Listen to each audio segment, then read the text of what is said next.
Hello guys, আসসালামু আলাইকুম। আমার চোখের সামনে অদ্ভুত এক ঘটনা। একটি লোক আপনারা দেখেন রাস্তার মধ্যে দাঁড়িয়ে আছে, দুটি জুতা হাতে নিয়ে। সে কি সংকেত বোঝাতে চাচ্ছে সেটা জানি না, তাই আমি আপনাদেরকে দেখানোর চেষ্টা করলাম। এখন নেমে তার সাথে কথা বলবো।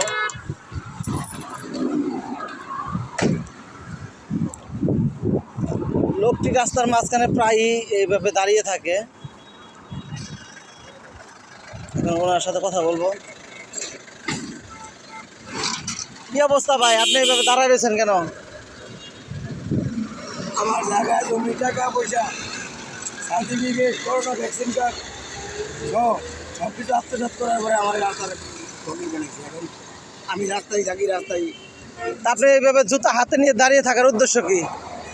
আমারে খুন করবো, আমার মামলা দিয়ে জেলখানায় ভরবো, এই হুমকি হুমকি থাকে আমার। আর আপনি এইভাবে জুতা হাতে নিয়ে মানে কি বুঝান, মানে কি জন্য? আমি অপরাধী না, আমি নিরপরাধ, আমি 100% নির্দোষ, 100% নিরীহ, 100% অসহায়। তিনটা অপশন: নিরীহ, নিরপরাধ, অসহায়।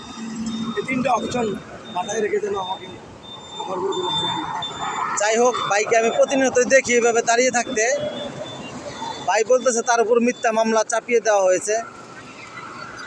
তো সে জুতা হাতে নিয়ে প্রতিনিয়তই মাঝে মাঝে দাঁড়িয়ে থাকে।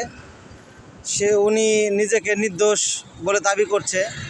তো যাই হোক, হঠাৎ করে বাইকে পথে দেখা, তো তার উপর অন্যায় অত্যাচার, যে জুলুম নির্বিচার যাতে না হয়। 30 বছর খুন, জমি জমা নিয়ে 30 বছর। যাই হোক, জমি জমা